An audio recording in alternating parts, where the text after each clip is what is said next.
Hello बच्चों। 12वीं के चैप्टर नंबर 3 है ना, विद्युत धारा के ऊपर हम प्रश्न उत्तर का विवरण देख रहे हैं। किस प्रकार से बोर्ड में प्रश्न पूछे जाते हैं और उनका उत्तर किस प्रकार से दिया जा सकता है। तो उसी क्रम को आगे बढ़ाते हुए अगले प्रश्न पर हम बढ़ते हैं।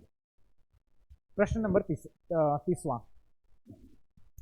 जाड़ों की अपेक्षा गर्मियों में कार इंजन को चालू करना आसान होता है, क्यों? जैसे आप गाड़ी इंजन चालू करते हैं, ठीक है, तो सर्दियों में गाड़ी को स्टार्ट करना थोड़ा सा मुश्किल होता है ना। कारण क्या है? सर्दियों में ठंडा हो जाता है, गाड़ी बैटरी ठंडा हो जाता है, और असल में उसका अंदर में जो इंजन ऑयल है वो भी ठंडा हो जाता है। तो उसको स्टार्ट करने के लिए ज़्यादा टॉर्क का जरूरत पड़ता है, ज़्यादा उसको घुमाव का जरूरत पड़ता है, और ज़्यादा घुमाव के उसके कारण, ठीक है, गर्मियों में कार के बैटरी का आंतरिक प्रतिरोध कम होता है और बैटरी से प्रबल धारा ली जाती है, इसलिए कार चालू करना आसान होता है।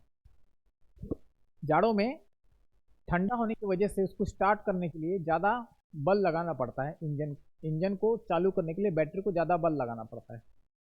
और गर्मियों में जो नॉर्मल टेम्परेचर होता है ना, बैटरी का टेम्परेचर भी नॉर्मल होता है, और गाड़ी के अंदर का जो इंजन ऑयल है वो भी नॉर्मल टेम्परेचर होता है ना।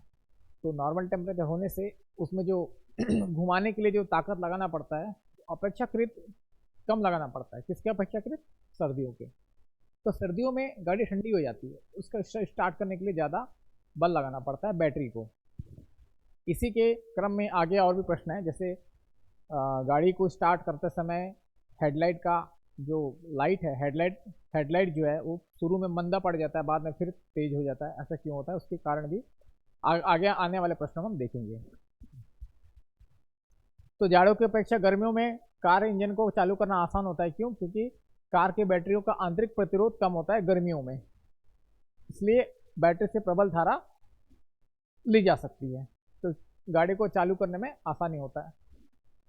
किसी वाहन के इंजन को चालू करने के कुछ क्षण के लिए हेडलाइट की रोशनी मंदी पड़ जाती है, क्यों? जैसे हम गाड़ी को स्टार्ट करते हैं तो स्टार्ट करने के लिए बैटरी को ज़्यादा मेहनत करना पड़ता है, और सारा का सारा जो बैटरी से चार्ज है वो गाड़ी के इंजन को चालू करने में चला जाता है, तो लाइट की तरफ कम जाता है धारा। और एक बार कार स्टार्ट हो जाए या गाड़ी स्टार्ट हो जाए तो धारा लाइट की तरफ भी बहने लग जाती है ना। तो इंजन स्टार्ट होते समय ज़्यादा विद्युत खींचता है, इसी वजह से हेडलाइट को लाइट कम पड़ जाती है, धारा कम पड़ जाती है। धारा कम पड़ जाती है तो हेडलाइट की चमक कम पड़ जाती है। घर में उच्च सामर्थ्य के हीटर का उपयोग में लाने पर बल्ब की रोशनी कुछ मंद पड़ जाती है, क्यों? तो हीटर का भी काम ऐसे ही होता है, हीटर ज़्यादा धारा खींचता है, हीटर ज़्यादा धारा खींचता है, तो जो धाराएं हैं, हाँ, क्योंकि घर के सभी उपकरण समानांतर क्रम में जुड़े होते हैं, हीटर अधिक वोल्टेज का होता है, वोल्टेज नहीं, हीटर अधिक करंट खाता है ना। अधिक करंट खाने की वजह से बल्ब के लिए करंट जो है वो कम मिलता है, इसलिए जो बल्ब है उसकी रोशनी मंद पड़ जाती है।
ठीक है, तो घर के सभी उपकरण समानांतर क्रम में लगे होते हैं। घर के सभी उपकरण जो है समानांतर क्रम में लगे होते हैं। समानांतर क्रम में किस प्रकार से लगे होते हैं?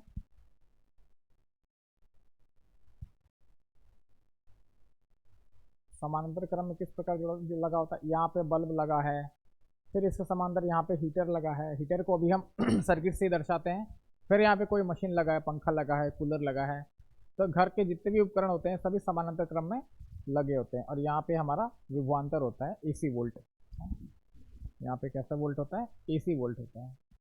तो हीटर, मान लो ये हीटर है, मान लो हीटर है, ये ज़्यादा करंट खींचेगा, यहाँ से जितना भी करंट प्रवाहित होगा इसमें से ये ज़्यादा करंट खींचेगा, तो बाकी के लिए कम पड़ जाता है करंट। करंट कम पड़ जाने से इनका इस बल्ब का जलना धीमा पड़ जाता है, या अन्य कोई उपकरण है उनकी गति धीमी पड़ जाती है।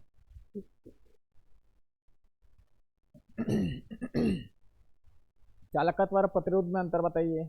विरोध का व्युत्क्रम चालकत्व कहलाता है, प्रतिरोध का व्युत्क्रम मतलब यानी कि प्रतिरोध को हम किससे दर्शाते हैं, आर से दर्शाते हैं। 1/R कर दिए तो ये कहलाता है चालकत्व, इसको रो से डिनोट किया जाता है। प्रतिरोध किसी चालक का वह गुण है जिसके कारण वह धारा के मार्ग में रुकावट डालते हैं। प्रतिरोध वह गुण है जो धारा के बहने के मार्ग में रुकावट डालते हैं, उसको कहते हैं प्रतिरोध ना, रोध करना, विरोध करना। चालकत्व की मात्रा महो होती है या ओम होती है ना, ओम का उल्टा महो, और प्रतिरोध का मात्रक ओम होता है। देखो वो यहाँ पे ओम है, यहाँ पे महो, ओम महो, ठीक है, दोनों एक दूसरे के विपरीत हैं, व्युत्क्रम है। लघुत्तरी प्रश्न पर हम ध्यान देते हैं। अब 3 अंक के लिए पूछे जाते हैं लघुत्तरी प्रश्न।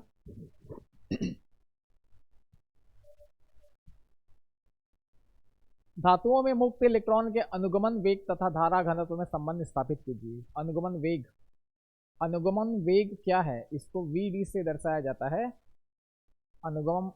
अनुगमन वेग को VD से दर्शाया जाता है। जैसे किसी चालक में बहुत सारे मुक्त इलेक्ट्रॉन होते हैं जो कि रैंडम डायरेक्शन में है ना, किसी भी डायरेक्शन में, अनियमित डायरेक्शन में इधर उधर चलते रहते हैं, टकराते रहते हैं। किसी निश्चित दिशा में इनका धारा प्रवाह नहीं होता, इलेक्ट्रॉन किसी निश्चित दिशा में गति नहीं करते।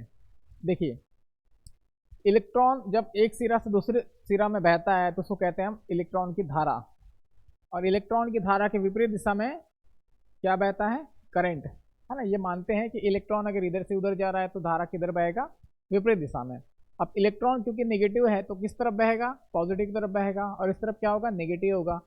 तो इलेक्ट्रॉन पॉजिटिव की तरफ अट्रैक्ट होगा तो करंट किस तरफ बहेगा, उल्टे दिशा में। तो करंट की दिशा में क्या लेते हैं, प्लस से माइनस। इलेक्ट्रॉन का डायरेक्शन क्या होता है, इलेक्ट्रॉन का बहने की दिशा क्या होता है, माइनस से प्लस, क्योंकि खुद नेगेटिव है, खुद ऋणात्मक है, तो धनात्मक की ओर आकर्षित होता है। लेकिन बहुत ज़्यादा इलेक्ट्रॉन होने की वजह से ये किसी एक दिशा में सीधा सीधा सरल गति नहीं करते, ये उल्टे दिशा मतलब ये अनियमित रूप तरीके से ये गति करते रहते हैं, ठीक है। अब जब इस चालक को हम धारा से जोड़ देते हैं, ये कब कंडीशन में है, जब दोनों को हम किसी बैटरी के परिपथ से नहीं जोड़े हैं, किसी बैटरी के परिपथ से जब तक नहीं जोड़ते हैं, इलेक्ट्रॉन अनियमित दिशाओं में गति करते रहते हैं। जैसे इसको हम विभवांतर पर जैसे इसको हम बैटरी से कनेक्ट करते हैं तो इस इलेक्ट्रॉन को एक दिशा मिल जाता है आगे चलने के लिए। ये आगे कौन सा दिशा है, धनात्मक की ओर। तो इलेक्ट्रॉन जो है इधर उधर टकराते हुए ये धनात्मक की ओर चलने लगता है। तो सभी इलेक्ट्रॉन का जो औसत वेग है उसको क्या कहते हैं हम, अनुगमन वेग, है ना। इसका जो औसत वेग होगा, कभी इधर जाएगा कभी उधर जाएगा, अनियमित तरीके से गति करते हैं। और इसको जब हम धारा से कनेक्ट करते हैं तो ये धनात्मक की ओर चलने लगते हैं। तो सभी इलेक्ट्रॉनों का औसत वेग को हम क्या कहते हैं, अनुगमन वेग, ठीक है। इसमें लिखा भी है धारा के धातु के एक तार से अनुप्रस्थ प्रक्षेत्र में प्रति क्षेत्रफल a है तथा उसके प्रति एकांक आयतन मुक्त इलेक्ट्रॉन की संख्या n है। माना कि इलेक्ट्रॉनों का अनुगमन वेग vd है, तब स्पष्ट किया। अच्छा, इसमें पूछा है दोनों में क्या संबंध है। अभी तो ये बता रहा था मैं कि अनुगमन वेग क्या होता है। धारा घनत्व क्या होता है, प्रति एकांक इकाई में बहने वाली धारा को हम धारा घनत्व कहते हैं। पूछा हुआ दोनों में संबंध क्या है, ठीक है, संबंध क्या है। तो धारा को निकालने का एक सूत्र है,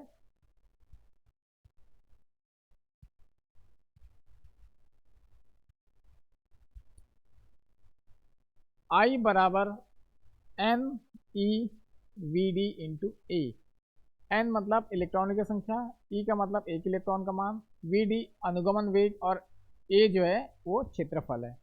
इन सभी का गुणनफल से हम निकाल सकते हैं उसमें चालक में कितनी धारा प्रवाहित हो रही है।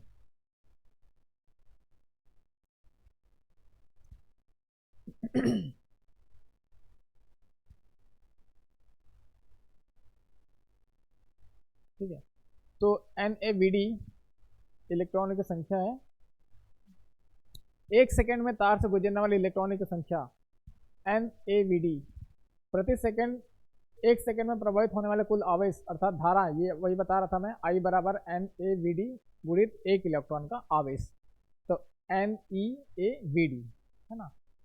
यह अनुगमन वेग और धारा में संबंध है। किसमें संबंध है? धारा, धारा मतलब I, और अनुगमन वेग में कैसे संबंध है? एक दूसरे के कैसे हैं? ये समानुपात हैं, ये दोनों एक दूसरे के कैसे हैं? समानुपात हैं, ठीक है। अब धारा घनत्व क्या होता है? प्रति क्षेत्रफल, बहने वाली धारा प्रति इकाई क्षेत्रफल में, इनके अनुपात को क्या कहते हैं? हम धारा घनत्व कहते हैं, ठीक है। यहाँ से I का मान निकालेंगे, यहाँ से I का मान यहाँ रख देंगे, I का मान कितना रखेंगे? NaVd इंटू E बटा A से कट जाएगा तो J का मान आ जाएगा NVd इंटू E,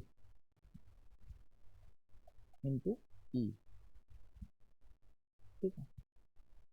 तो ये धारा घनत्व और अनुगमन वेग में संबंध है ना।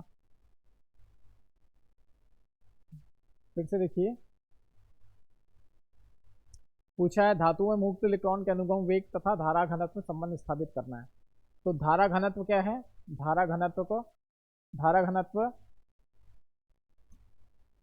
J बराबर प्रति इकाई क्षेत्रफल में बहने वाली करंट को कहते हैं धारा घनत्व, और I क्या है? करंट, धारा, और A क्या है? अनुप्रस्थ काट का क्षेत्रफल है ना, जिस तार में बह रहा है, जिस चालक में बह रहा है उस तार का क्षेत्रफल। I बराबर NeVd इंटू A होता है। इन दोनों को गुणा करेंगे, I का मान यहाँ पे रख देने पर J का मान क्या मिलेगा?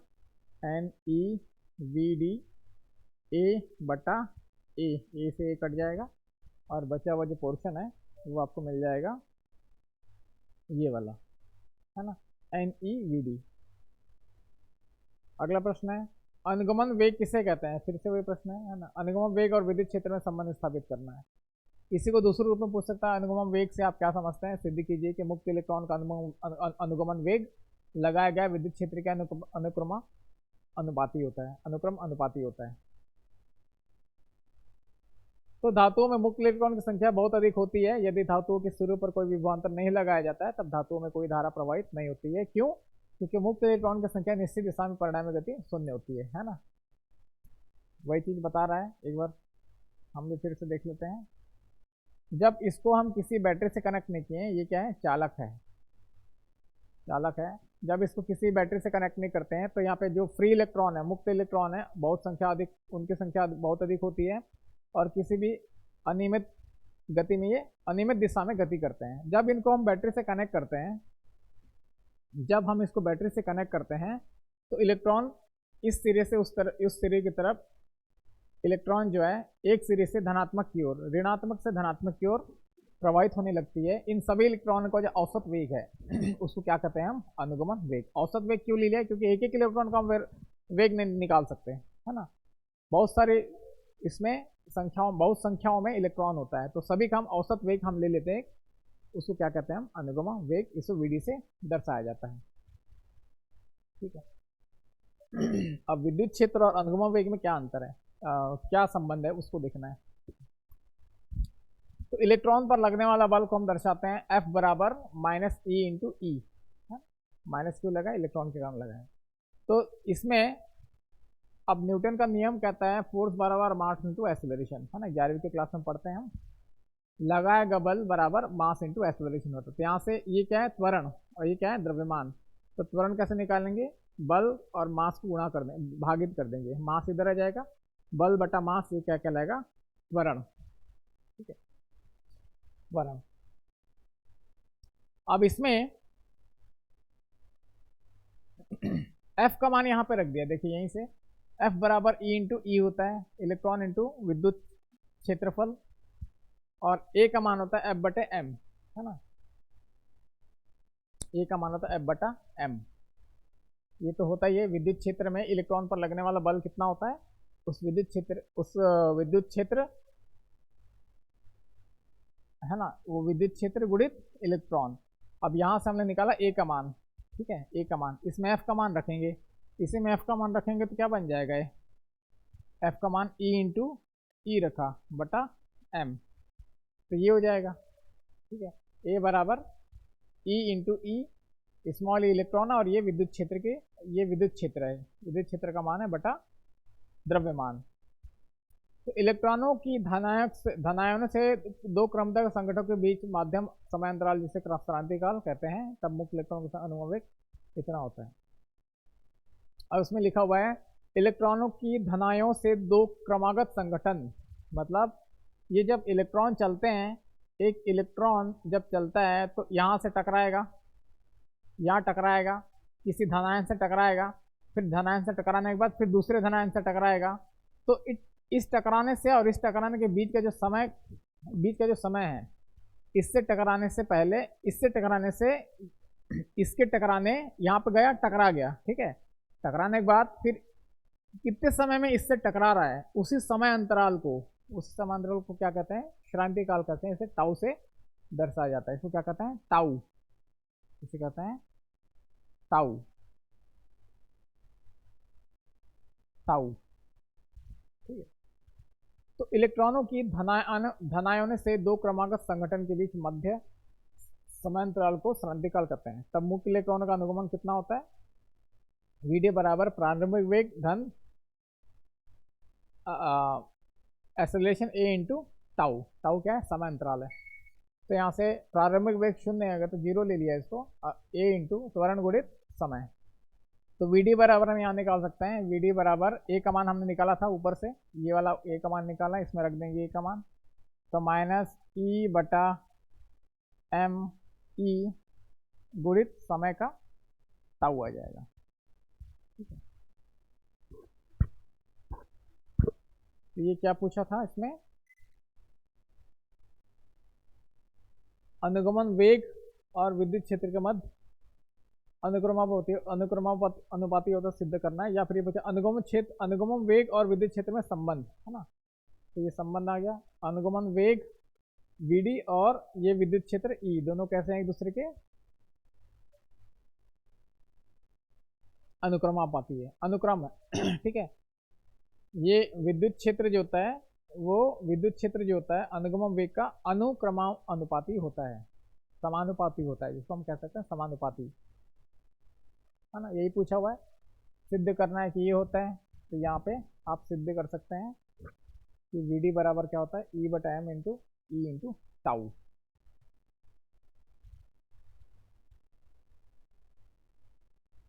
अगला प्रश्न है, सिद्ध कीजिए कि 1 एम्पियर में कितने इलेक्ट्रॉन प्रवाहित होती है प्रति सेकंड।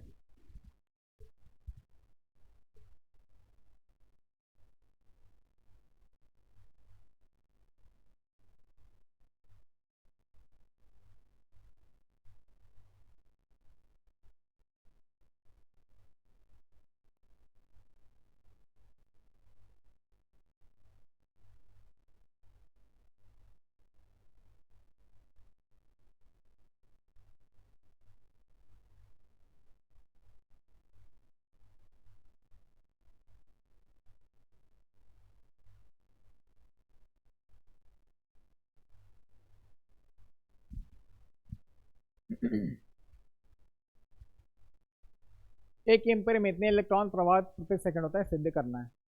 1 एम्पियर बराबर होता है 1 कूलम प्रति सेकंड, ये परिभाषित किया गया है। 1 एम्पियर को प्रति सेकंड में 1 कूलम अगर धारा प्रवाह हो रहा है तो कहते हैं 1 एम्पियर। एन इंटू इलेक्ट्रॉन का आवेश बटा समय, 1 कूलम को क्या लिखेंगे, कितने एन इलेक्ट्रॉन प्रभावित हो रहे हैं इसमें, है ना। 1 कूलम जो है, 1 कूलम में कितने इलेक्ट्रॉन है, एन गुणित ई बटा समय, इलेक्ट्रॉन का आवेश। अब एन गुणित 1 इलेक्ट्रॉन का आवेश कितना होता है, 1 इलेक्ट्रॉन का आवेश होता है 1.6 गुणित 10 की घात -19 कूलम, एन का एन है यहाँ पे, ठीक है, 1 एम्पियर। अब यहाँ पे इस 1 कूलम को छोड़ के बाकी सबको इधर पक्षांतर करेंगे, है ना, तो क्या बन जाएगा, यहाँ पर n गुणित 1.6 गुणित 10⁻19 बराबर ये 1 कूलाम होता है। n का मान निकालेंगे, यहाँ से n का मान निकालेंगे। ये n का मान निकालने के लिए इन सभी को 1 के नीचे ले आए, है ना, इन सभी को 1 के नीचे ले आएंगे। ये पूरा टर्म इसके नीचे आ जाएगा, 1 बटा इतना हो गया। इसको हम जब हल करेंगे तो यह है 6.25 गुणित 10⁻18। तो 1 एम्पियर में कितना धारा प्रभावित होता है? 6.25 गुणित 10⁻18 इलेक्ट्रॉन का प्रवाह होता है प्रति सेकेंड, है ना। यही हमको सिद्ध करना था, 1 एम्पियर में कितना प्रवाह होता है ये हमको सिद्ध करना था। 1 एम्पियर में 6.25 गुणित 10⁻18 इलेक्ट्रॉन प्रभावित होता है। फिर से देखिए, कूलाम प्रति सेकेंड, कूलाम को लिखा n इंटू इलेक्ट्रॉन का आवेश, 1 इलेक्ट्रॉन का आवेश का मान रखा, ठीक है। 1 इलेक्ट्रॉन आवेश का मान कितना होता है? 1.6 गुणित 10⁻19। अब हमको 1 कूलाम 1 एम्पियर में कितना इलेक्ट्रॉन प्रवाह होता है प्रति सेकंड वो निकालना था, ठीक है। तो n गुणित 1.6 गुणित 10⁻19 ये 1 कूलाम के बराबर होता है। तो यहाँ से n का मान निकालेंगे, इतना आ जाएगा, इस n का मान को यहाँ रख देंगे, ठीक है। तो ये 1 एम्पियर का मान होता है, 6.25 गुणित 10⁻18 इलेक्ट्रॉन का प्रवाह प्रति सेकंड। अगला प्रश्न है, प्रतिरोधकता की परिभाषा लिखिए तथा इसका मात्रक भी बताना है। किसी चालक की प्रतिरोधक ताप के साथ किस प्रकार परिवर्तित होती है? तो किसी भी पदार्थ का प्रतिरोध जो है, किसी भी चालक का निश्चित ताप पर प्रतिरोध इस सूत्र से ज्ञात किया जा सकता है। R बराबर ये घनत्व है ना, गुणित लंबाई, तार की लंबाई बटा उसके अनुप्रस्थ काष्ठ का क्षेत्रफल। यदि इसमें हम तार की लंबाई 1 मीटर ले लिए और एरिया भी 1 मीटर स्क्वायर ले लिए, तब रो बराबर है यहाँ पे 1/1 गुणित रो, तो R बराबर क्या हो जाएगा? रो गुणित 1, R बराबर रो आ जाएगा।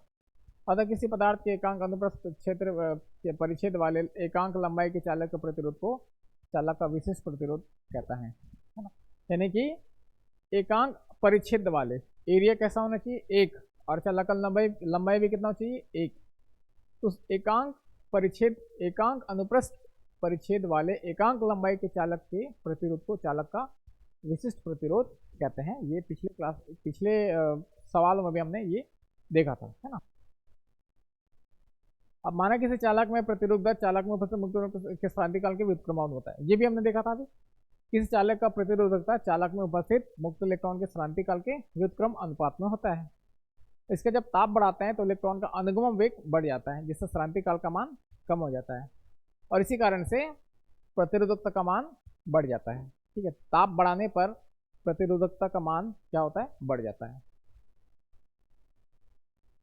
प्रतिरोधकता का मान बढ़ेगा, ठीक है, तो उसमें धारा कम प्रभावित होने लगती है। और इसका एसआई पद्धति में जो मात्रक होता है ये होता है ओम मीटर, और इसका विमेय सूत्र ml की घात 3 t की घात -2 a की घात -2 होता है। किसी चालक के प्रतिरोध को प्रभावित करने वाले कारक क्या है? अब चालक का प्रतिरोध को प्रभावित करने वाले कारक हमको बताना है ना। तो सबसे पहला तो है इसमें लंबाई। चालक का लंबाई को अगर बढ़ा देंगे तो उसका प्रतिरोध जो है वो बढ़ जाएगा। जितना लंबा तार होगा उतना ज़्यादा उसमें प्रतिरोध होगा, प्रतिरोध ज़्यादा होगा तो करंट कम फ्लो होगा, है ना। धारा को प्रवाह होने से अगर रुकावट ज़्यादा होगा तो धारा कम बहेगा। तो चालक का लंबाई के अनुक्रम समानुपात होता है, समानुपात बोले या अनुक्रम अनुपात में होता है। चालक के अनुप्रस्थ परिच्छेद पर, अब चालक के जो क्रॉस सेक्शन एरिया होता है उस पर भी डिपेंड करता है। किस चालक का प्रतिरोध उसके अनुप्रस्थ क्षेत्र का व्युत्क्रम अनुपात होता है। इसका उदाहरण कल भी देखा था हमने। अगर आप किसी रोड पे जा रहे हैं, रोड का अगर पतला रोड है, अब बहुत ज़्यादा भीड़ है तो आपको जाने में कठिनाई होगी, है ना, प्रतिरोध ज़्यादा मिलेगा आपको। और रोड अगर चौड़ा है, बहुत ज़्यादा चौड़ा है, तो आप आसानी से उस रोड में निकल जाएंगे। इसी प्रकार इलेक्ट्रॉन जो होते हैं, इलेक्ट्रॉन अगर एक पतली तार में बह रहा है तो उसको ज़्यादा रेजिस्टेंस मिलेगा, ज़्यादा प्रतिरोध मिलेगा। और इलेक्ट्रॉन मोटे तार में बह रहा है तो मोटे तार में रास्ता ज़्यादा होता है इलेक्ट्रॉन को जाने के लिए, तो मोटे तार में इलेक्ट्रॉन को जाने के लिए अगर रास्ता ज़्यादा मिलेगा तो जल्दी जल्दी निकल जाएगा वो, है ना, जल्दी जल्दी निकल जाएगा, उसको प्रतिरोध कम मिलेगा। अब प्रतिरोध कम होगा तो धारा ज़्यादा बहेगा, है ना। इसके विषय में कल हमने एक प्रश्न देखा था कि जो कनेक्टिंग तार होते हैं, जो संबंध तार होते हैं, वो तांबे के होते हैं और उनको मोटा बनाया जाता है। कारण क्या है? मोटा बनाने पर ज़्यादा करंट फ्लो होता है, और तांबे का बनाया जाता है क्योंकि तांबा जो होता है विद्युत का बहुत ही अच्छा सुचालक होता है। उसमें मुक्त इलेक्ट्रॉनों की संख्या अधिक मात्रा में पाई जाती है। ठीक है, तो दो कारण हो गए। चालक की लंबाई लंबाई बढ़ेगा तो प्रतिरोध बढ़ेगा। अगर क्षेत्रफल ज़्यादा होगा तो प्रतिरोध कम होगा। प्रतिरोध कम होगा तो करंट ज़्यादा बहेगा।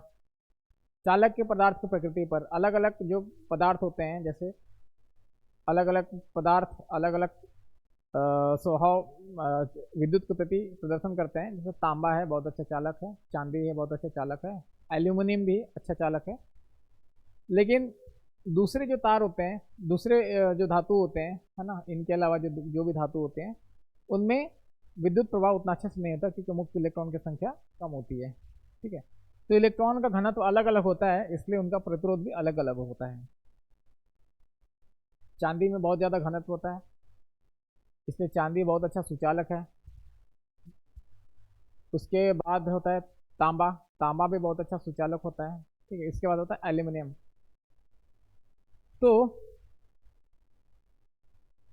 पदार्थ के प्रकृति पर निर्भर करता है, पदार्थ किस प्रकृति, है ना, कौन से पदार्थ से मिलकर बना है चालक। चालक के ताप पर निर्भर करता है। चालक का अगर ताप बढ़ जाएगा तो प्रतिरोध बढ़ता है ना। ये सब हम पिछले सवालों में भी देख चुके हैं। तो जो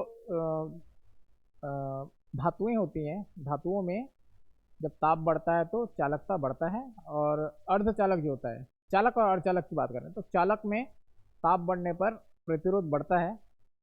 प्रतिरोध बढ़ेगा तो करंट अच्छे से फ्लो नहीं होगा। और अर्धचालक में ताप बढ़ने पर प्रतिरोध कम होता है। प्रतिरोध कम होगा तो करंट अच्छे से फ्लो होगा, है ना। तो चालक और अर्धचालक दोनों ही ताप पर अलग अलग प्रभाव, विपरीत व्यवहार प्रदर्शन करते हैं।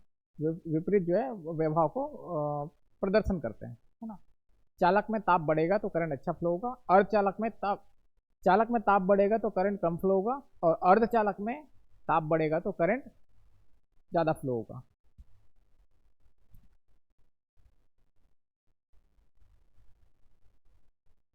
चालक का ताप बढ़ेगा तो करंट कम फ्लो होगा। अर्धचालक का ताप बढ़ेगा तो करंट ज़्यादा फ्लो होगा। ठीक है, विशिष्ट प्रतिरोध और प्रतिरोध में अंतर बताना है। इसका मान चालक के पदार्थ पर निर्भर करता है, विशिष्ट प्रतिरोध, और इसका मान चालक के पदार्थ, उसके लंबाई, अनुप्रस्थ काश क्षेत्र पर निर्भर करता है। ये विशिष्ट प्रतिरोध केवल पदार्थ पर निर्भर करता है, लंबाई पे या अनुप्रस्थ काश के क्षेत्रफल पर निर्भर नहीं करता। ठीक है, चालक की लंबाई या अनुप्रस्थ क्षेत्र बदलने से विशिष्ट प्रतिरोध नहीं बदलता है, वही लिखा हुआ है।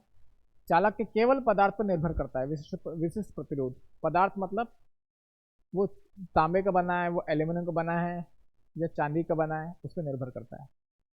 प्रतिरोध चालक की लंबाई या त्रिज्या बदलने से उसका प्रतिरोध बदल सकता है। लंबाई बढ़ेगा तो प्रतिरोध बढ़ेगा, और तार का त्रिज्या बदलेगा, त्रिज्या बड़ा कर दिए तो प्रतिरोध कम हो जाता है।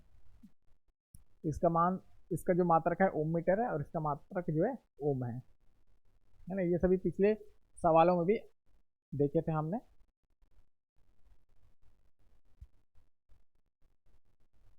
विभिन्न चालकों के बीच विद्युत धारा के वितरण को ज्ञात करने के लिए किरचॉफ का नियम को लिखना है। किरचॉफ का नियम कल भी हमने देखा था, पिछले सवालों में देखा था हमने, है ना। किरचॉफ के दो नियम होते हैं। एक होता है जंक्शन के लिए, है ना, जहाँ पे दो या दो से अधिक तार आपस में मिलते हैं। और दूसरा होता है बंद परिपथ के लिए, दूसरा होता है बंद परिपथ के लिए।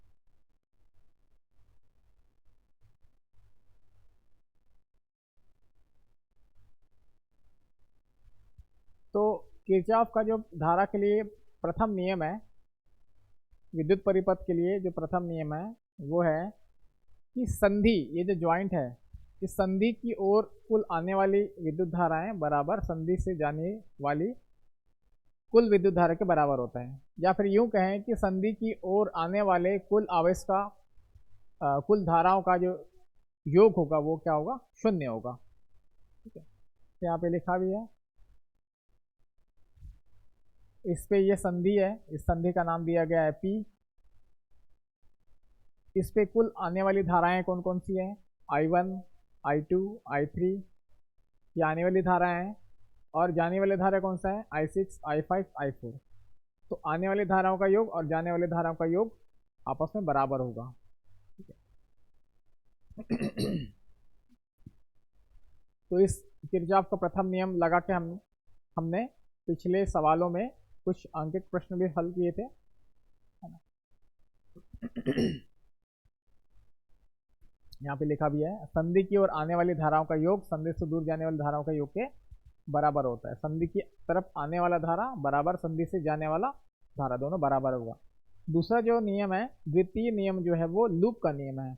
लूप का नियम कैसा है, इसमें ये जो नेटवर्क दिख रहा है आपको, है ना, सर्किट का नेटवर्क या परिपथ, इसमें दो नेटवर्क दिख रहे हैं, दो परिपथ दो बंद लूप दिखेंगे। एक तो दिखेगा A, B, C, D और वापस A से B गए, B से C गए, C से D गए, D से वापस A गए, तो एक बंद परिपथ हमको दिख रहा है। ठीक है, इस बंद परिपथ में ये जो है किरचॉफ का दूसरा नियम है। किसी बंद परिपथ में प्रतिरोध और करंट के गुणनफल को किससे बराबर करेंगे, उसी परिपथ में कुल विभव से इस कुल विभव अंतर से बराबर करेंगे, है ना। किसी बंद परिपथ पे प्रतिरोध और धारा के गुणनफल को किससे बराबर करेंगे, उस परिपथ में कितने बैटरी लगे हैं या कितना विभव अंतर है उससे हम बराबर करेंगे। पिछला नियम क्या था, पिछला नियम ये था कि आने वाला करंट बराबर जाने वाला करंट, कुल आने वाला करंट बराबर कुल जाने वाला करंट, ये पहला नियम था। और दूसरा नियम क्या है, दूसरा नियम है धारा और प्रतिरोध को गुणा करेंगे जितने भी परिपथ में होंगे, इसका मतलब क्या है, टोटल योग बराबर उस बंद परिपथ में कितने बैटरी लगे हैं या कितना विभव अंतर है उसको हम क्या करेंगे, योग करेंगे। योग करते समय इस बात का ध्यान रखना है कि हम अगर क्लॉकवाइज चल रहे हैं या घड़ी की सुई की दिशा से चल रहे हैं, इसको हम ध्यान में लेंगे और हमारा गणना करने का दिशा उल्टे डायरेक्शन है ना, हम या कोई धारा प्रवाह उल्टे दिशा में हो रहा है, सुई की दिशा के विपरीत दिशा में हो रहा है, तो उसको हम क्या लेंगे, उसके चिन्ह को हम नेगेटिव ले लेंगे। अब इसमें देखिए दो परिपथ है, ABCDA और दूसरा है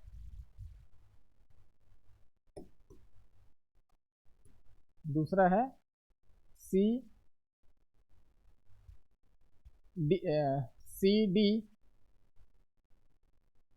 CFEDC, या इसको इधर से ले लिया है CDEFC, दो परिपथ लिया हुआ है, ABCDA और दूसरा लिया है CDEFA।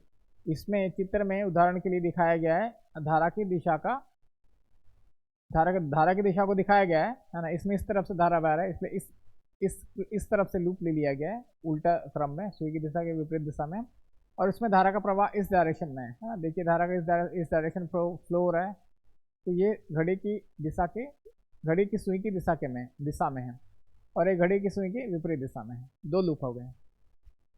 ठीक है, अब इसमें गणना करना है। सबसे पहले हम देखते हैं पहला वाला लूप, इसको हटा देते हैं, पहले लूप पे ध्यान देते हैं, है ना, ये वाला लूप। इसमें किरचॉफ का दूसरा नियम लगाना है, तो टोटल धारा और प्रतिरोध का मान को गुणा करेंगे। तो देखिए यहाँ से इस सर्किट में सबसे पहले समझते हैं, यहाँ से I2 जा रहा है और यहाँ से I1 जा रहा है, यहाँ पे I1 और I2 दोनों मिल जाएंगे, तो इस परिपथ में कितना धारा बहेगा, I1 प्लस I2, टोटल धारा गुणित R1, किस दिशा में, क्लॉकवाइज डायरेक्शन में है, तो क्लॉकवाइज डायरेक्शन में क्या लिखेंगे हम, प्लस, यहाँ पे लिखा हुआ है I1 plus I2 into R1, ठीक है। I1 धन I2 टोटल धारा हो गया, उसको किससे गुणा करेंगे, प्रतिरोध से गुणा करेंगे। प्रतिरोध कितना है, R1। अब यही करंट आगे भी जाएगा, यही करंट I1 प्लस I2 आगे भी जाएगा। इसमें कौन सा प्रतिरोध मिलेगा, R2, है ना। तो यहाँ पे लिखेंगे हम प्लस I1 प्लस R2 गुणित R2। अब आगे चलकर ये I1 और I2 यहाँ पे अलग अलग हो जाएंगे। I1 और I2 यहाँ से अलग अलग होगा, इधर I1 गया, इधर I2 गया, ठीक है। अब इस परिपथ पर ये I1 बह रहा है अकेले, I2 तो उधर चला गया, I1 बह रहा है और इसके लिए इसके साथ में कौन सा प्रतिरोध आ रहा है, R3। तो प्लस धारा I1 और प्रतिरोध R3 बराबर। अब इस पूरे परिपथ में, इस ABCD वाले परिपथ में कितना विभव है ना। तो कितना विद्युत वाहक बल है, एक ही है, E1। और E1 को कैसे लिखेंगे हम, अगर हम गणना करते समय ये ऋणात्मक है और ये धनात्मक सिरा है, ठीक है। तो माइनस से घुस के हम अगर प्लस की तरफ चल रहे हैं तो इसको हम E को प्लस में लिखेंगे और इस उल्टा को माइनस में लिखेंगे। यानी कि हम गणना करते समय प्लस से माइनस तरफ जा रहे हैं तो उसको माइनस E लिखेंगे, और माइनस से प्लस की तरफ जा रहे हैं तो उसको हम प्लस में लिखेंगे। यानी कि जिधर से हम निकल रहे हैं उसी चिन्ह को हम उसमें लेके चलेंगे। तब देखिए इसमें फिर से देखिए, इस परिपथ में I1 प्लस I2 गुणित R1 धन I1 प्लस I2 गुणित R2 धन, आगे बढ़े, I1 I2 यहाँ से अलग अलग हो गए, इधर I2 गया, इधर I1 गया। अब ये I1 गुणित R3 ये हो गया कंप्लीट, है ना, बराबर। E1 को कैसे लिखेंगे, हम माइनस में प्रवेश कर रहे हैं और प्लस तरफ से निकल रहे हैं, तो इसको ले लिया हमने प्लस E1, ठीक है। अब इसमें I1 को एक साथ लिखिए, I2 को एक साथ लिख लिए और बराबर E1, इसको मान लिया समीकरण 1। अब हम दूसरा परिपथ ध्यान देंगे। दूसरा परिपथ कौन सा है, ये वाला दूसरा परिपथ है CDEFC, है ना। इसको हटा देते हैं हम यहां से। अब इसका क्रम कैसा है, उल्टा क्रम है ना, घड़ी की दिशा के विपरीत इस दिशा में है। इसको हम लेंगे माइनस। तो पहले हम गणना करते हैं, धारा I1 गुणित R3,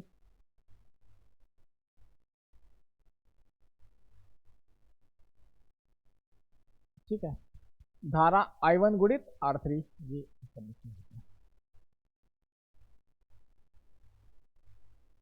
ये वाला हमारा लूप है। धारा I1 गुणित R3 उल्टी दिशा में बह रहा है तो किस में लिखेंगे, माइनस में। तो यहाँ पे लिखा माइनस I1 इंटू R3, विभव को बाद में देखेंगे। अब ये I1 इस तरफ से देखिए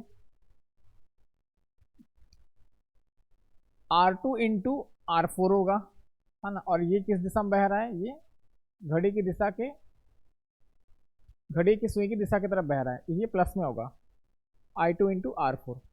I1 कैसे बह रहा है, ऐसा बहेगा इस परिपथ में उल्टा, तो माइनस लिखा इसको। और I2 कैसे बहेगा, इस प्रकार से इस बंद लूप में घूमेगा, तो ये कौन सी दिशा है, पॉजिटिव, I2 इंटू R4। ये हो गया दो धारा गुणित प्रतिरोध दोनों को लिख लिया, बराबर। इस वाले लूप में दो E है ना। अगर हम इस तरफ से देख रहे हैं तो एक तरफ, इस तरफ से देख रहे हैं तो ये E1 माइनस से घुसा प्लस से निकला, तो E1 को किस में लिखेंगे,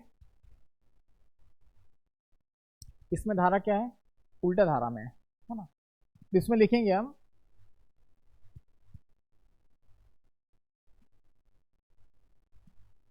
अच्छा, ये वाला दिशा है ना, ये वाला दिशा है। हम देखिए यहाँ पे चित्र में दिखाया गया, इस दिशा में लेना है, क्लॉकवाइज डायरेक्शन में। तो क्लॉकवाइज डायरेक्शन में चलेंगे, धारा क्योंकि इस दिशा में बह रहा है ना, क्लॉकवाइज डायरेक्शन लेते हैं हम। तो E2 माइनस से घुसे और प्लस तरफ निकले, तो E2 को लिखा प्लस, और इधर में हम प्लस से घुस के माइनस से निकल रहे हैं, तो E1 को लिखेंगे हम माइनस में, है ना। इस वाले परिपथ में कैसे ले रहे थे हम, इस दिशा में ले रहे थे, है ना। इसमें भी ऐसे ले रहे थे, इसमें भी ऐसे ले रहे थे, डायरेक्शन एक ही रखना है आपको दोनों लूप में। तो इसमें पहले वाले परिपथ में क्या हो रहा था, माइनस से घुस के E1 में माइनस से घुस के प्लस से निकल रहे थे, इसलिए हम यहाँ पे प्लस लिखे हैं। और सेकेंड वाले में इस दिशा में चल रहे हैं हम, तो E1 में कैसे जा रहे हैं हम, प्लस से घुस रहे हैं और माइनस से निकल रहे हैं, तो इस E1 किस में है, माइनस में, और यहाँ पे माइनस से घुस रहे प्लस निकल रहे हैं, इसलिए E2 है प्लस। दोनों समीकरण को सरल करने पर हमको I1 और I2 का मान आराम से निकाल सकते हैं। ठीक है, अगला प्रश्न है, व्हीट स्टोन ब्रिज को समझाना है।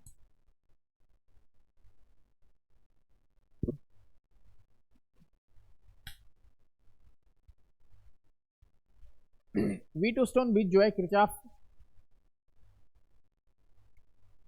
के नियम से व्हीट स्टोन का सिद्धांत ये प्रूफ करना है, P बटा Q बराबर R बटा S।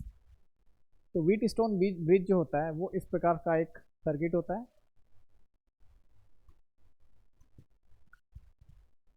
इस सर्किट में 4 प्रतिरोध लिया गया है, P, Q, R और S, है ना, इन प्रतिरोध का ये मान है। और बीच में जो है एक गैल्वेनोमीटर लगाया गया है। गैल्वेनोमीटर जो है वो धारा प्रवाह को चेक करता है ना, धारा प्रवाह धारा प्रवाह अगर होगा तो ये सुई जो जो जो गैल्वेनोमीटर में जो कांटा लगा होता है, सुई लगा होता है, तो हिलता है, और धारा प्रवाह नहीं होगा तो वो कहाँ पे रहेगा, शून्य पे रहेगा। अब इस सिद्धांत के अनुसार यदि 4 प्रतिरोध ऐसे लिए जाएं जिनमें इस प्रतिरोध और इस प्रतिरोध P बटा Q इनका रेशियो है ना, P बटा Q ये क्या है, प्रतिरोध का मान है, इसका रेशियो अनुपात इन दोनों के अनुपात के बराबर हो जाए, यदि इन दोनों का अनुपात इन दोनों के अनुपात के बराबर हो जाए, ऐसा मान हो, कोई भी मान हो सकता है, मान लो P का मान 2 हो, इसका मान 4 हो गया, है ना, इसका मान सपोज 8, इसका मान 16 हो गया, तो दोनों अनुपात कैसे होंगे, 2 एकम 2, 2 दूनी 4, 8 एकम 8, 8 दूनी 16, तो दोनों ही कंडीशन में 1/2 और 1/2 आ रहा है। ठीक है, तो ऐसा अनुपात हम लें जिसमें से ये दोनों का अनुपात ऐसे प्रतिरोधों का मान ले इसमें ये दोनों प्रतिरोध का अनुपात और ये दोनों प्रतिरोध का अनुपात एक समान हो, उस कंडीशन में बीच में से कोई धारा प्रवाहित नहीं होता है। ठीक है, इसी को हम व्हीट स्टोन ब्रिज कहते हैं। इसमें वही सारा लिखा हुआ है ना, पी क्यू आर एस 4 हमने प्रतिरोध ले लिया और इनको एक चतुर्भुज के क्रम में जोड़ दिया, एबीसीडी के अंतर एबीसीडी के भुजाओं द्वारा जोड़ दिया गया, है ना। बिंदु ए और सी के बीच में, बिंदु और ए और सी के बीच में सेल से जोड़ दिया जाता है। ए और सी को सेल से जोड़ दिया और बी और डी को गैल्वेनोमीटर से, धारा मापी गैल्वेनोमीटर से जोड़ दिया गया, है ना, धारा मापने के लिए। अब जैसे हम इस बटन को दबाते हैं, बटन को दबाने पर आई धारा प्रवाहित होती है बैटरी से और बिंदु ए पर ये धारा 2 भागों में बढ़ जाती है। यहाँ पर बैटरी ऑन करने पर, स्विच को दबाने पर यहाँ से करंट बहेगा और यहाँ पे 2 भागों में बढ़ जाएगा, एक I1 में जाएगा और एक दूसरा I2 जाएगा। I1 जाएगा P में, I2 जाएगा R में। अब यहाँ फिर जाने पर B में फिर से 2 भागों में बढ़ जाएगा, कुछ करंट गैल्वेनोमीटर में जाएगा और कुछ करंट Q में चला जाएगा। इसी प्रकार I2 जब यहाँ से जाता है तो यहाँ से I2 इस तरफ प्रवाहित होता है और जो भी करंट IG इधर में आ रहा होगा वो IG I2 से मिलकर इस प्रकार S वाले प्रतिरोध से होते हुए गुजरते हैं। ठीक है, अब बंद परिपथ ABDA में किरचॉफ का दूसरा नियम लगा रहे हैं। बंद परिपथ ABDA कौन सा है, ABDA। इस बंद परिपथ में किरचॉफ का नियम लगाने पर I1 गुणित P plus IG into G, है ना, हम ऐसा चल रहे हैं तो ये इसी दिशा में I1 गुणित P, IG गुणित G, और ये उल्टे दिशा में हो गया क्योंकि धारा इधर से बह रहा है और हम इस दिशा में गणना कर रहे हैं, इसको लिखेंगे माइनस I2 इंटू R बराबर 0, है ना, क्योंकि इसमें कोई भी, इस परिपथ में कोई भी E नहीं है। इसी प्रकार ये वाला जो सर्किट है BCDB, इसमें भी हम चलेंगे, इसी प्रकार से गणना करेंगे, है ना। I1 minus G into Q, है ना, हम इधर से चल रहे हैं और ये उल्टी दिशा में पड़ गया, ये इसका दिशा उल्टा है हमारे गणना के दिशा से, तो यहाँ पे हो जाएगा I2 plus G into S, लेकिन माइनस में। ठीक है, और इसमें भी ये माइनस में, हम ऐसा चल रहे हैं और करंट ऐसा बह रहा है, तो माइनस IG इंटू G बराबर 0, क्योंकि इसमें भी कोई E नहीं है।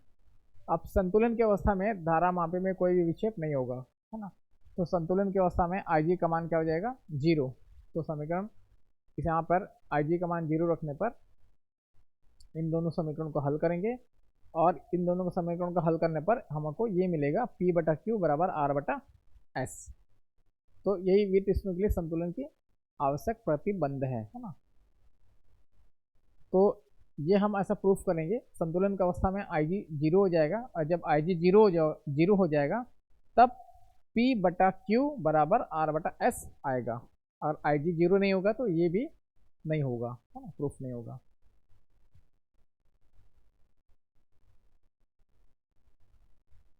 विद्युत वाहक बल और विभवांतर में अंतर बताना है।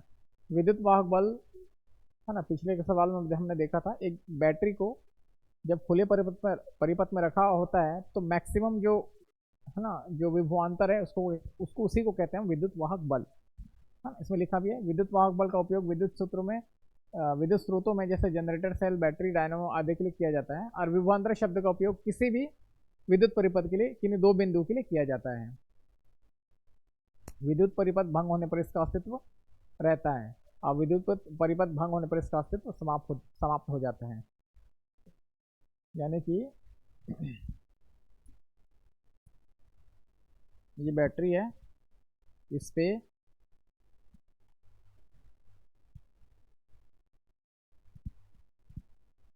अब इस बैटरी को जब हम इसको कनेक्ट करते हैं, ठीक है, जब इसको हमने कनेक्ट नहीं किया हुआ है, इसको हमने बीच से ब्रेक कर दिया है, स्विच को ऑफ करके रखा है, उस कंडीशन में जो विभव में अंतर होता है उसको कहते हैं विद्युत वाहक बल, है ना। इसको कनेक्ट करने पर किसी भी दो बिंदु के बीच में है ना, उन दोनों बिंदु के बीच का जो विभव में अंतर होता है उसको कहते हैं विभवांतर। और विभव में अंतर कब समाप्त हो जाता है? जब ये विद्युत परिपथ ब्रेक हो जाता है, टूट जाता है। लेकिन विद्युत वाहक बल में जब ब्रेक होता है तो भी विद्युत वाहक बल उपस्थित रहता है। किस रूप में? यहाँ पे धनायन है, यहाँ पे ऋणायन है, इन दोनों में कितना अंतर है, वही विद्युत वाहक बल कहलाता है। लेकिन परिपथ टूटने पर इसमें जो विभवांतर है वो समाप्त हो जाता है, ठीक है। यह सेल के दोनों ध्रुव के बीच के अधिकतम विभवांतर के बराबर होता है, जैसे कि मैंने बताया था। यदि सेल खुला परिपथ में हो तो इन दोनों के बीच में मैक्सिमम डिफरेंस होगा, वो कहलाएगा अधिकतम विभवांतर। यह विद्युत परिपथ के किसी दो बिंदुओं के विभव का अंतर होता है। मान लो कोई धारा प्रवाह हो रहा होगा, तो किन्हीं दो बिंदु के बीच का जो विभव में अंतर है वो कहलाएगा विभवांतर।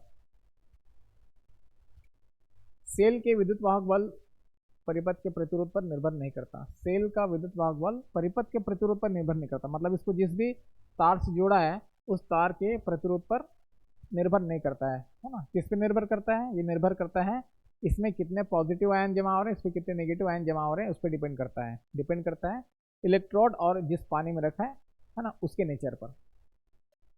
अब परिपथ के किन्हीं दो बिंदुओं के बीच विभवांतर उन दोनों बिंदुओं के बीच लगे प्रतिरोध पर निर्भर करता है, ठीक है।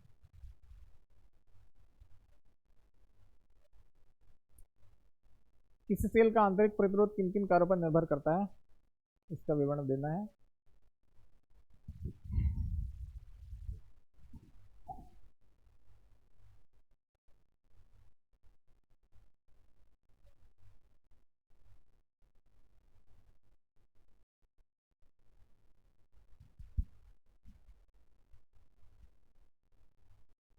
सेल का आंतरिक प्रतिरोध किन किन बातों पर निर्भर करता है?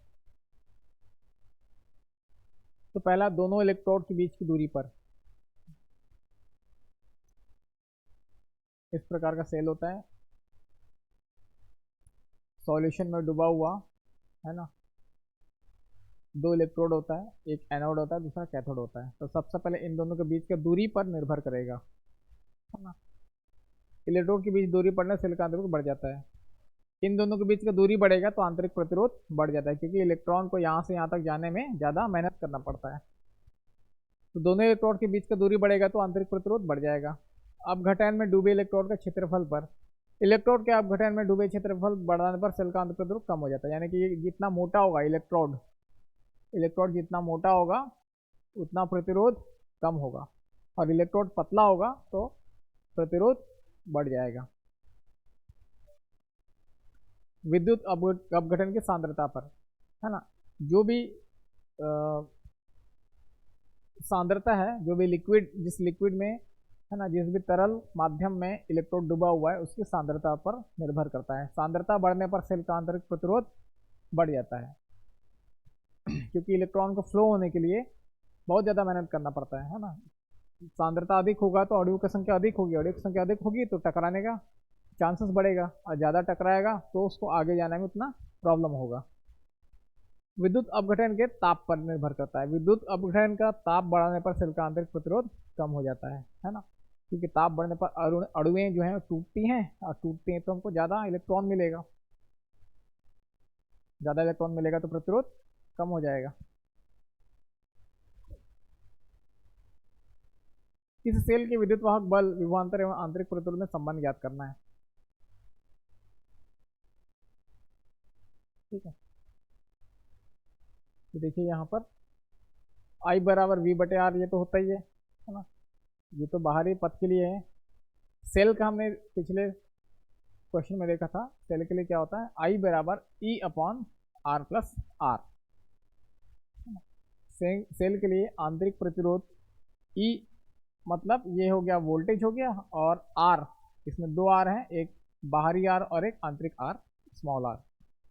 बैटरी के अंदर का जो रेजिस्टेंस है, प्रतिरोध है, वो स्मॉल आर, और बाहरी जो प्रतिरोध है वो कैपिटल आर।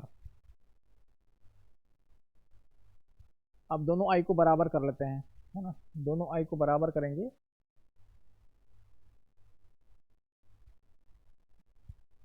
आई बराबर वी बटा आर भी होता है, और आई बराबर ई बटा ई प्लस आर भी होता है। ठीक है, यहाँ पर दोनों को बराबर करके लिखा हुआ है। यहाँ से हम सरल करेंगे, इसके गुणा यहाँ पे करेंगे, इसके गुणा यहाँ पे करेंगे, इस प्रकार से समीकरण मिलेगा।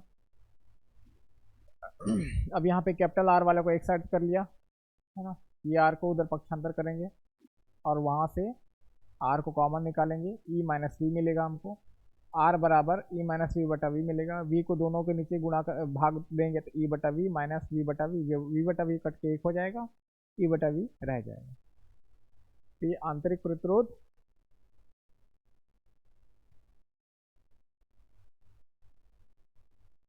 है ना। विद्युत वाहक बल, विभवांतर और आंतरिक प्रतिरोध में ये संबंध। आंतरिक प्रतिरोध बड़ा बराबर होता है सर्किट का है ना, सर्किट का रेजिस्टेंस, विद्युत वाहक बल बटा विभवांतर माइनस 1।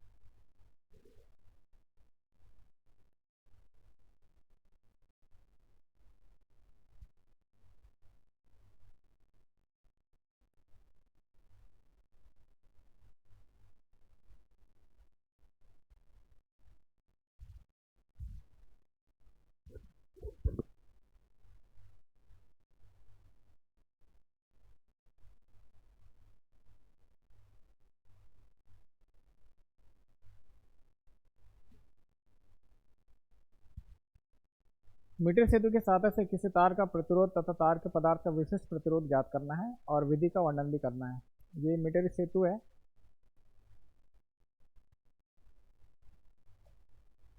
ठीक है, इसमें ये सेटअप लगा हुआ है, यहाँ पे रेजिस्टेंस, दो रेजिस्टेंस लगा हुआ है, इसमें एक ज्ञात है और एक अज्ञात है ना। कुंजी के प्रतिरोध बॉक्स आरबी, ये रेजिस्टेंस बॉक्स है, इसमें अलग अलग रेजिस्टेंस का सेटअप है। और ये जो है ए से सी, इसमें एक इधर उधर खिसकने के लिए एक ए से सी के बीच में एक तार लगा हुआ है, और इसमें एक लगा हुआ है मीटर, है ना। मीटर देखने के लिए कितनी दूरी पर विभवांतर जीरो होता है या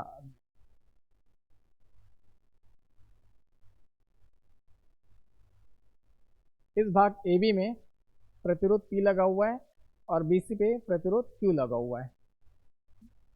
यहाँ पर प्रतिरोध B है और यहाँ पे प्रतिरोध Q लगा हुआ है।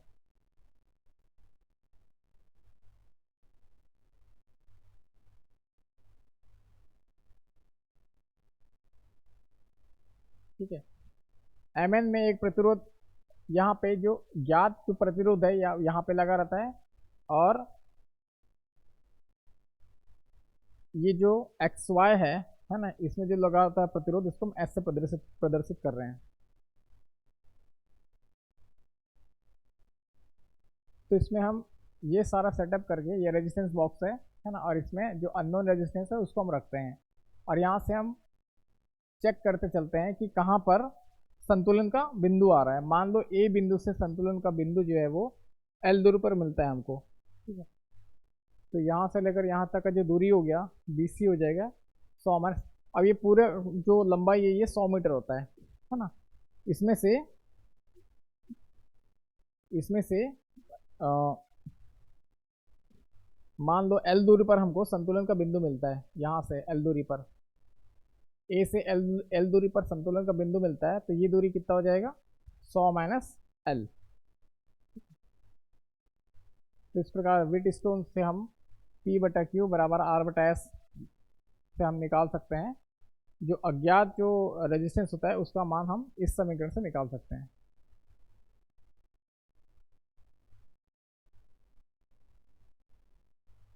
ठीक है। R का मान तथा L का मान ज्ञात हो तो इसी तरह की सहायता से हम अज्ञात प्रतिरोध L का मान ज्ञात किया जा सकता है।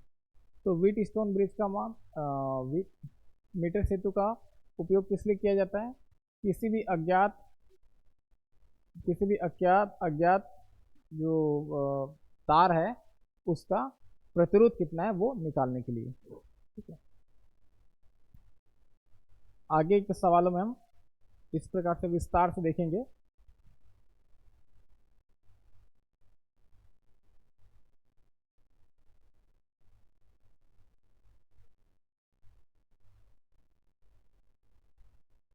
सेलों को इस श्रेणी क्रम के संयोजन को बाह्य परिपथ में बहने वाली धारा के लिए व्यंजन ज्ञात करना है। इसमें अलग अलग सेल लगा हुआ है, और ये सेल किस क्रम में लगा हुआ है? श्रेणी क्रम में लगा हुआ है ना, सीरीज में लगा हुआ है। इसको एक बाहरी रेजिस्टेंस जोड़ दिया गया है और यहाँ पे कुंजी लगा दिया गया है। तो संयोजक का कुल विद्युत वाहक बल कितना हो जाएगा? जितना नंबर ऑफ बैटरी लगा होगा उसको n से मल्टीप्लाई करेंगे। मान लो 4 लगाए तो 4 गुणित E, ठीक है।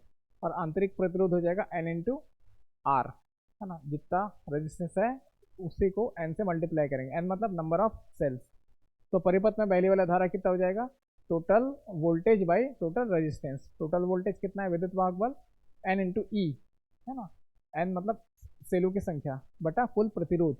तो प्रतिरोध, बाह्य प्रतिरोध प्लस n इंटू R, आंतरिक प्रतिरोध। यदि nr का n गुणित R का गुणनखंड R बहुत कम हो, यानी कि ये संख्या इसके कंपेयर में बहुत छोटा हो, तो इसको हम नगण्य कर लेते हैं। तो n बटा R हो जाएगा ये, ठीक है। तो उस कंडीशन में जो I निकलेगा वो क्या निकलेगा? हमको मैक्सिमम करंट मिलेगा, ठीक है।